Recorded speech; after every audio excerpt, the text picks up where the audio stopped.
You must know how to take the derivatives of many different equations. In this case, this is the first shortcut that we learned after the definition of the derivative, the limit definition. So to find all these derivatives, we need to go step by step.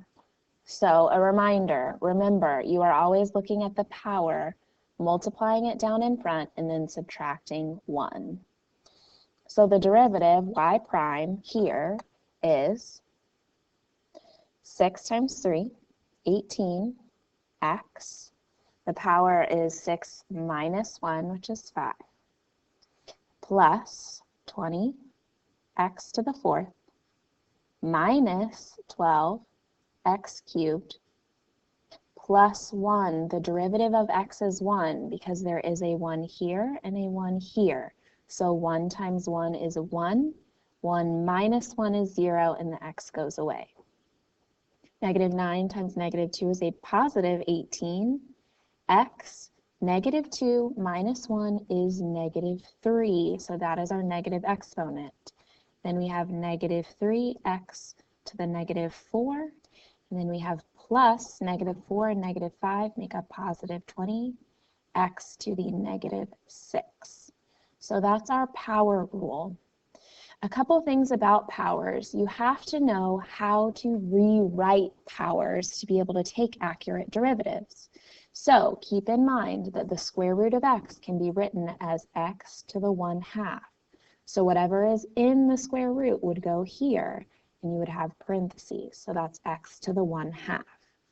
If we have x cube root, that means we have x to the 1/3.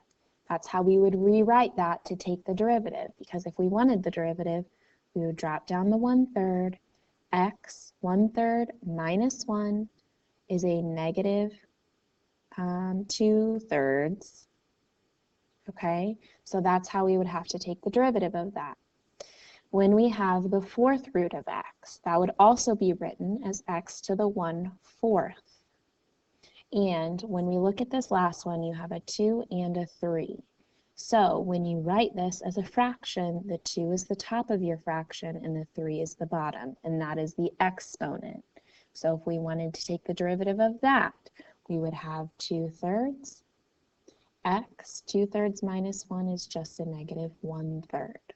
Okay, this last one, following the same pattern, we would have x to the 5/4. Whatever is inside goes on the top, whatever is outside goes on the bottom.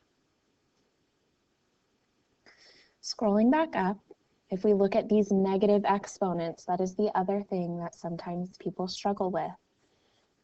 To write a negative exponent as a positive exponent, if it is negative, it is going to move from the top or the bottom, wherever it is, to the opposite. So this is a negative 1. So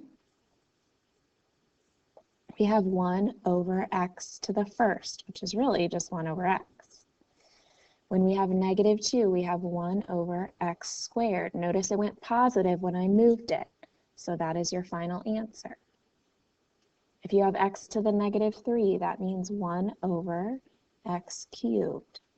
And finally, if we have x plus 4 to the negative 5th, that means we have 1 over x plus 4 in parentheses to the 5th.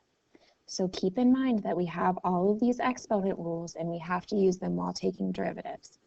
This last one, the 9, does not have an exponent, so it is going to stay on the top because technically everything here is on the top.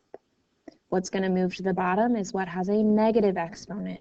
So we have 2x squared plus 1 all to the positive 3 power.